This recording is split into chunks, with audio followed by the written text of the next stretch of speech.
Well, hello to our SUAA members. Thank you for joining us on another interview. And this one's a little special. We're not talking to anybody outside of SUAA today. It is March, which means it is Women's History Month. And we are speaking to three of the four female members of the SUAA board, Marilyn Westerhoff, Diane Koenig, and Tanya Gallagher. Unfortunately, Betty Zeedyk had a family issue to tend to. She was not able to join us today. We hope everything's going well with Betty and her family. Um, to get started off, so many of our members are obviously have had long careers in higher ed, whether at the university or community college level. I'm interested in hearing how the three of you got your start in higher ed, what compelled you to join and get into that field. Um, Looking to hear from all of you, and don't think you have to necessarily go one by one if you want to have a conversation about how you all got into the higher ed field. Marilyn, how about yourself? Let me get you were in high school, you graduated, you couldn't wait to get into a teaching role. What about you? How did you get into the higher ed field? Mine's a very different path. Because I came from a large family and went through and a large Catholic family with a lot of Catholic education at the lower level, and there were five of us. My parents could not afford to help. My mother worked second shift. My dad worked first shift. So I went to community college for dental assisting for 1 year because I was the oldest. That's what they could afford. One day while I was working in the dental office, somebody from ECC had contacted Prairie State and wanted to know if they knew of somebody who wanted to teach. And so just on a fluke, I said yes. Long story short, they hired somebody else who then went on a camping trip and chickened out. They called me back on the following Monday, and I was too young and silly to be afraid of it. And I said yes and started on July 19th in 1968. And I've been there ever since. Been chairman of the curriculum committee, been very active in starting a union branch of AFT, and got involved with SUAA more toward the end of my tenured career at ECC. I'm still working, I'm still teaching, but I'm in emeriti, and I'm one of the few that they still let teach this long. And you said that was back in 1960? 1968. I've been teaching for 55 you do the math, 55 years. Diane, Tanya, similar story, large Catholic families, somebody chickened out for a camping trip. Diane, how did you get into higher ed? Well, I always knew I wanted to be a teacher. So if you look back at all of my, what do you want to be when you grow up sort of questions, it was always a teacher. But I graduated from Illinois State with a secondary math ed degree and then undergraduate degree. But I had a specific region that I wanted to stay in, and I couldn't find a full-time teaching job at the high school level near here. And so I answered this tiny little ad in the paper, because then you found jobs through ads in the paper.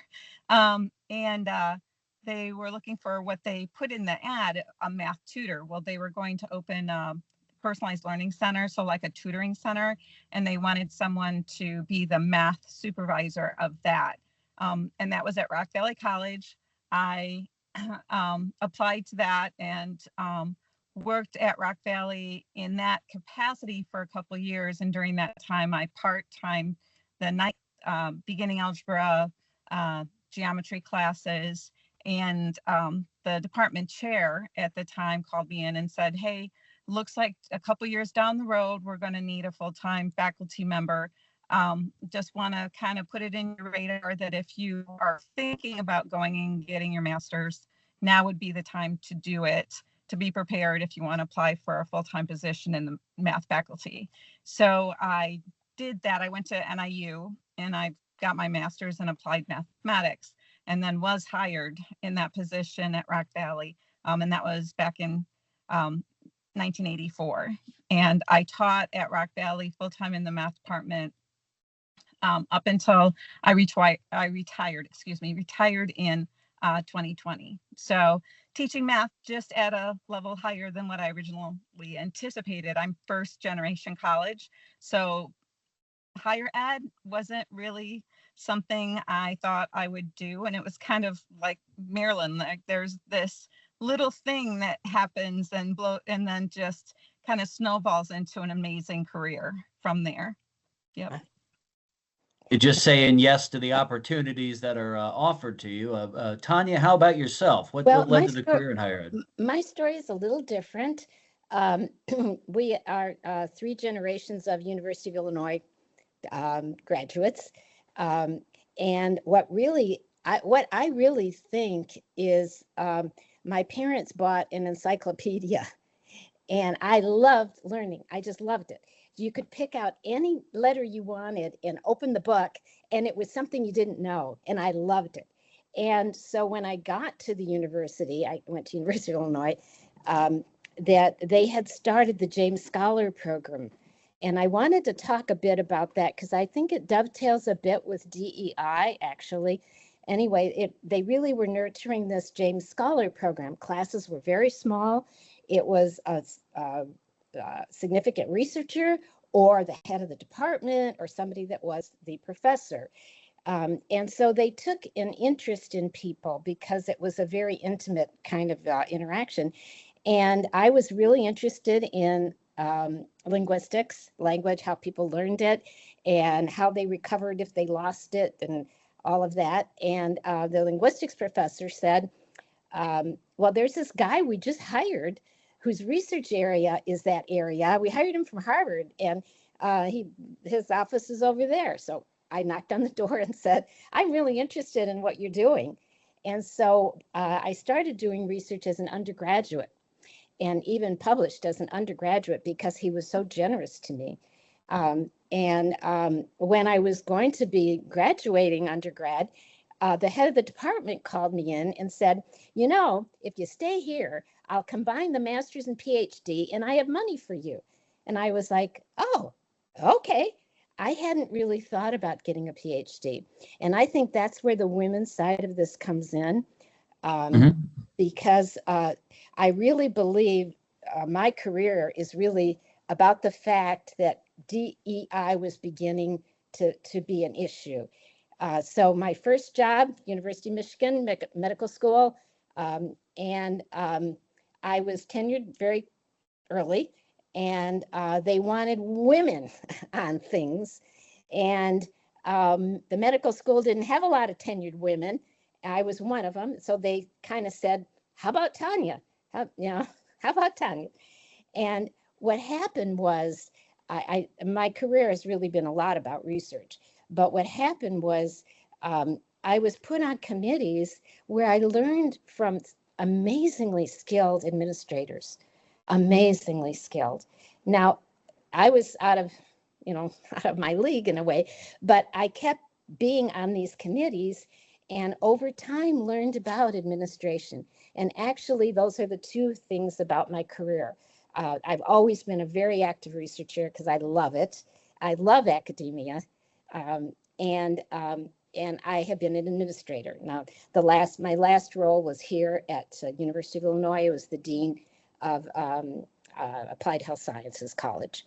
But it was really, I really want to talk about, even though as a woman, and I know my colleagues here probably would say it too, you walk in the room and they still think you're going to serve the coffee. Or take the minutes. Thank you. Oh, yeah. Because you couldn't be in charge. I was even heavily recruited here to be the dean. I was Associate Dean of Medicine at McGill in Montreal. Loved it. and I was heavily recruited, and of course I was in Illini, and so I got here, and I was walking down the hall with one of my associate deans. A professor was walking up the hall, and the associate dean said, "I love this story." This was 2000. The associate dean said, "Hey, Bill, I want to introduce you to the new dean." He said, "Yeah, I'm kind of busy right now, and I'll come by later." He said, "This is the new dean, me."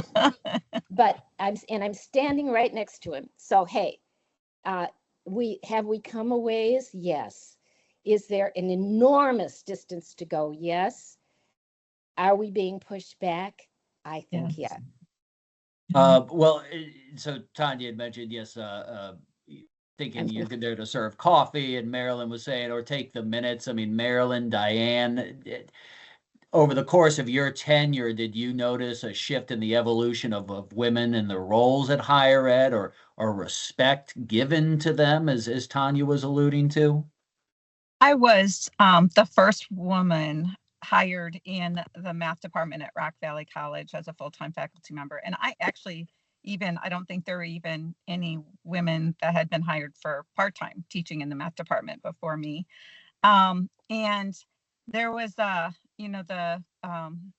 community colleges had started in the mid-60s, and very few of the faculty at Rock Valley had changed jobs. So it was a majority of mid-50s aged men and me.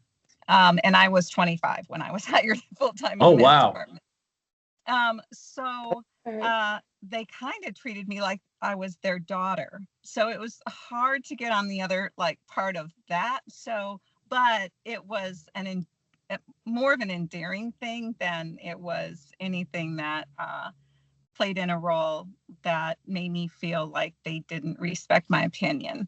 And now the math faculty, the full-time math faculty at Rock Valley is the majority are women. So it did kind of switch a little bit that way. And I was department chair for a while, and on a ton of committees, and treasurer of the faculty association, things like that. So I think that I feel the same as Tanya, like we've come a long way but have taken some hits a little bit recently, and hope to keep encouraging women to stand up for your rights and to keep plugging along, because it's just, we have really important things to say and to contribute, and we need to be recognized for those. Yep. Yes. I'd say one way you've gotten some recognition to a broader audience is by being in the leadership position for SUAA. But before getting into that leadership position, how were you introduced to the State Universities Annuitants Association, and what made you decide to join? Marilyn, do you mind if I start with you? There were other women on campus who were very active, and they were, at the time it was that it became really active, it was the time of the constitutional challenge, and they encouraged me to join and then get on the board at ECC, and I did, and started as secretary, worked at I started as social chair, then secretary, and then skipped vice president and went right to the president, and I've been in that position for 10 years. They invited me, and one of our members paid my way to go down to a SUAA annual meeting, and that was time when we all sat together as a chapter, which was very nice, because then you could talk, they could send you notes, they could sort of introduce you on the QT to what was going on. And that's how I became involved. And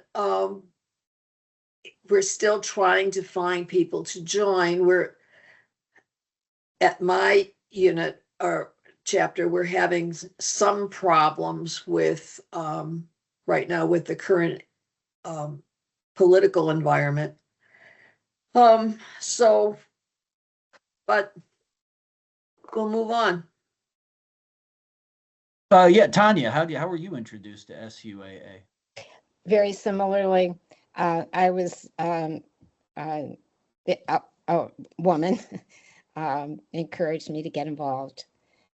And when I learned more about it and I realized how important it is, because I think the bottom line of it all is really higher education itself, which I love, and I think is so important to all of us. And so the most important thing about SUAA to me is the safeguarding of higher education. And so once I got to know, and people encouraged me and said, well, just try it, I liked it. Diane, Rock Valley, that we have a fairly good presence there at the community college level, along with Marilyn from ECC. How were you introduced to it? I had a fellow faculty member who had retired and then became president of it, would come to the meetings in the fall and in the spring, and he would go around talking to people about SUAA and RVCAA, and I joined then, but had not been that much of an active member. Then just a few years ago, attending a meeting, realized the current situation, and also I knew about the discrepancies between tier 1 and tier 2. But I guess I didn't really make the connection of that avenue towards being able to fight for equity for the tier 2 people, because I had always thought, how can that be done? How can we be working side by side and have such a different situation with our pensions and things? And then when I realized that SUAA's, part of also actively being the voice to help try to bring attention to that and to give support towards making a difference in bringing the tier 2 participants up to a level that is at least closer and closer to tier 1, then that really encouraged me to become involved and also to protect and to speak out and to know what's going on at the state, right? So all of those things. Did the tier 2 issue, Diane, compel you to eventually get into SUAA a leadership role, whether ever at the chapter or here on the board? What did get you involved on the board or any other leadership positions at Rock Valley? Yeah, the first part was just that someone had been president of RVCAA for several years, and they really needed to step back from the role because of just different situations in their families. And I happened to be at the meeting when they were talking about that. And it's one of those things where you're just kind of standing there and everybody else takes a step back. So now you're in front, sort of thing. However, I'm very thankful that I was there at that time and then did say that, yeah, I would like to look into it. And then after attending the meetings, I was like, wow, I'm just so impressed with how active SUAA is. And that's what made me want to be on the leadership aspect of SUAA as well. I am tier 1, but it still is something that I just think it's so wrong for people to be holding the same job and being held at such different sorts of pensions that they'll get and other things that I want to fight for them if I can. Certainly that retirement age, 55 versus 67, that is quite the difference between tier 1 and tier 2. And the non-compounding and, the compounding, the COLA. Yeah.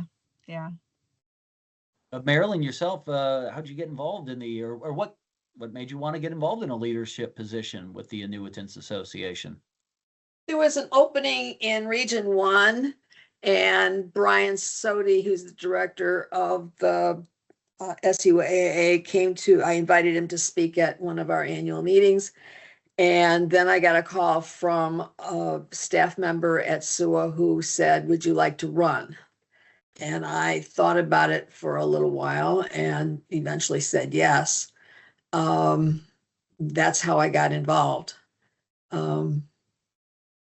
It was a learning curve to get involved at that level. I'm not afraid to speak up, which I think might have stunned some people, but I think they thought you were just there for the coffee to take the minutes. What's going on here? Good.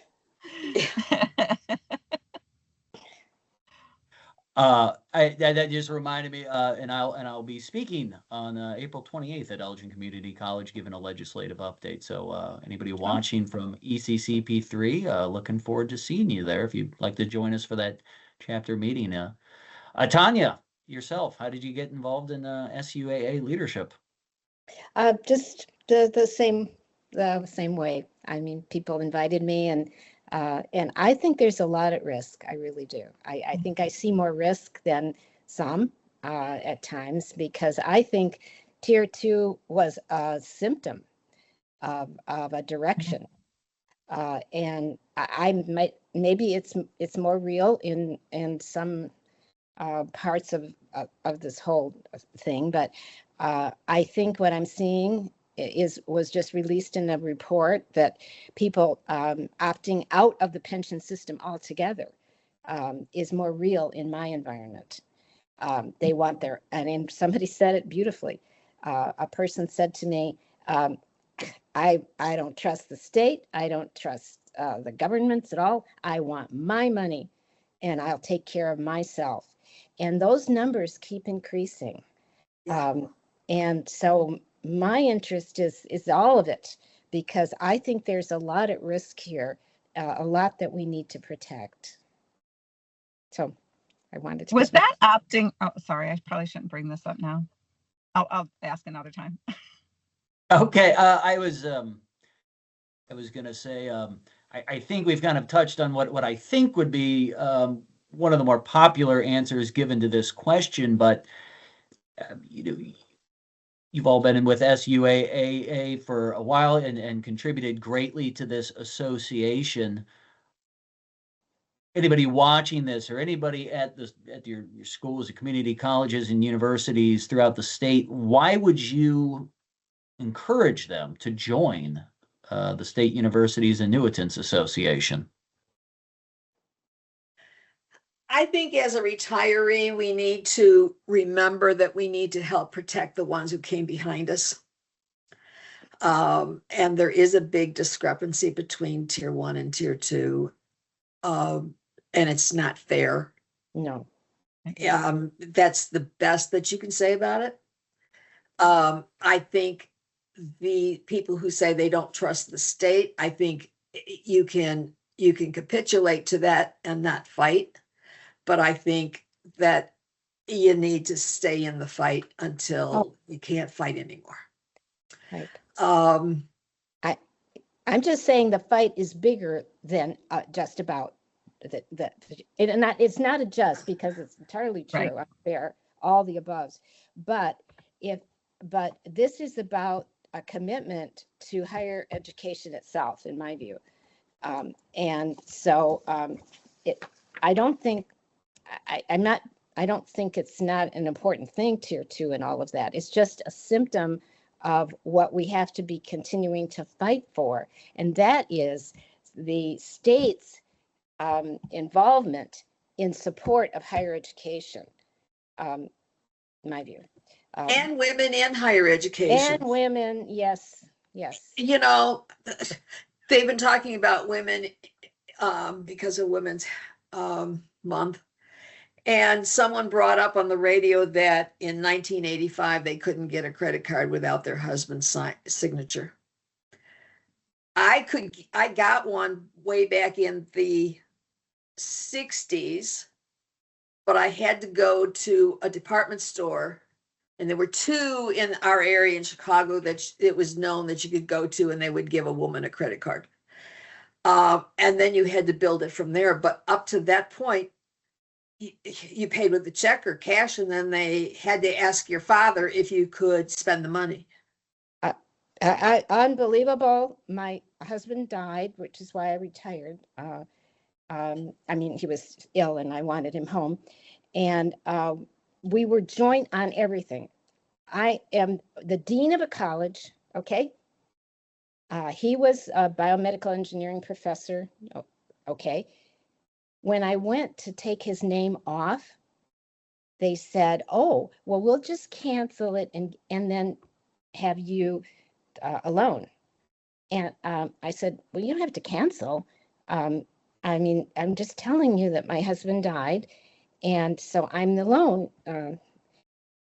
Well, he was the primary. I'm talking about now, Right. not 1960. I mean now. What they said was, but he was the primary. I said, what do you mean by that? Well, finally, I got so angry. We got into a conversation, and he said, well, the man is the primary. Yeah. And that was just 4 years ago. The man is the primary. So And when it doesn't even matter who makes more money. no, I mean, No, Or it who pays the matters. bill. The gender is the only thing that matters. exactly. And that's what this poor man finally had to live up to, poor thing, because I did feel so, because I mean, You go for it, Tanya. yeah, because he said, I said, is it just because he's the man?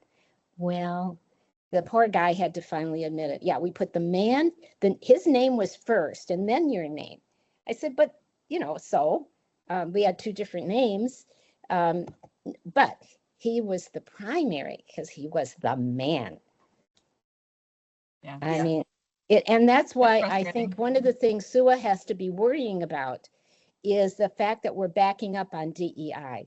You heard all of that going on. We back up on DEI. It's going to be at the heart of what we're all about. Mm-hmm. I didn't know if you wanted to get into something like that, Tom. Well, I would say we're about running out of time here. So, Diane, your thoughts on I mean, speaking of higher ed, I've got to get over to a higher education committee here in about 25 minutes. So, of course, we were grateful everybody could get together when we can, but we can't stay around for too much longer. Diane, your thoughts on what would you say to somebody on why they should join the association now? Well, I think especially at this time with the discussion is that it is not the time to sit back and watch what happens. It is the time to come as a unified group and fight for your rights and fight for others who, can't fight for themselves as well. But certainly with SUAA, getting the word out that this is an organization that's actively working towards making sure that the best interest of those in higher ed are watched over and are forwarded and protected.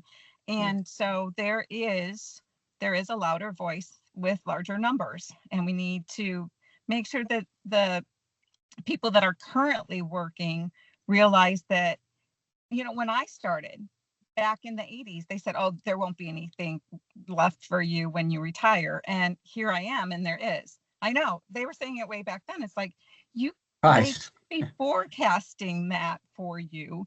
And you need to realize that, well, if we fight for it and we work hard and we, make things known, we have a better chance of having it still around for you than we do if we just sit back and let whatever flows. So that's why I think it's important for us to get membership in those that have recently retired, those that have been retired for a while, but really, really get at the group that are currently employed and can be involved. I certainly, when you said, the more members, the louder our voice in Springfield and throughout Illinois, and as I speak at different campuses, or as we try to work to recruit new members, as you said, it's not the time to stay on the sidelines. It's not the time to have a pessimistic attitude. People really can change policy over in this direction. I promise you the state capitol is right over there. That's where I'm about to head to. Good. And so, yes, we do a fantastic job with advocacy. The more members we have, the more we're going to have influence over there at the state capitol and the ability to really change things. And we couldn't do it without the three of you. You've been very influential on the SUAA board. It's been fantastic hearing your story today. We really appreciate you taking the time during this Women's History Month to share your stories and further introduce yourself to the SUAA audience who may not have met you as of yet at one of our annual meetings, which I will remind everybody that is June 25, 26 in Champaign, Illinois. And the annual meeting and conference is open to all SUAA members. So we will be sharing more information about that. So come on down and meet Tanya, Marilyn, and Diane Koenig, who will be in attendance. We're looking forward to it. The three of you, thank you so much. Again, sorry Betty Zeedyk was unable to join us today, but it's been a fantastic job. Glad we could all get together. Thank you so much for joining us. And to our SUAA audience watching, thank you for tuning in. And we look forward to seeing you all again with another interview here in the near future. Take care, everybody.